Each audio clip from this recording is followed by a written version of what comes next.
Yeah, Lane, thanks for kicking us off. As I was processing and preparing with you, I started thinking about I actually just in two coaching sessions this past week, I had conversations with folks, both of them very professionally driven, right, and focused that like there was like the aha of like where does happiness play in to the aspirations that you have and the things that you're focused on. And as you presented this topic today, I just thought about those two folks and just realizing, again, as you mentioned in the intro, that like we so often, I think we kind of assume that that's like a given. And so I think there are lots of us that are, if you pause for a minute, you're like, shoot, I don't know that I've actually really thought about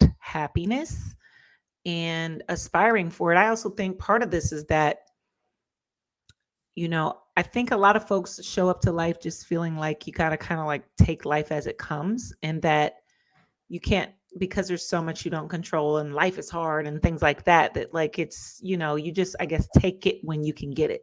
You take Mhm. happiness whenever it'll come versus actually facilitating it, aspiring towards more of it and learning how to facilitate it, right? So I love that you thought about the emotional intelligence assessment, which everyone who knows me knows I'm big on the emotional intelligence concepts. I use the emotional intelligence EQI assessment in most of my coaching work, and I love that it has all of the various emotional intelligence skill sets that it assesses, but then it uses those to give you a well-being indicator which speaks to your happiness. And in it, it defines happiness as your satisfaction with life.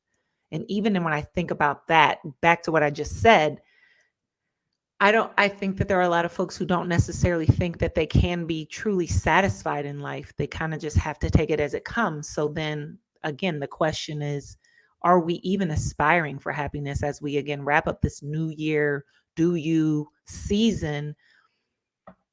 We come up with like these to-dos and these goals for ourselves, but I just this is making me pause to think. And again, ironically, this has come up in two coaching conversations this week of like, are we thinking about happiness and aspiring for it and being intentional about it? So that's the first thing that Mhm. comes to mind for me. And I'll just throw it out there. The four emotional intelligence skill sets that are measured to then compute a happiness score are self-regard, optimism, interpersonal relationships, and self actualization.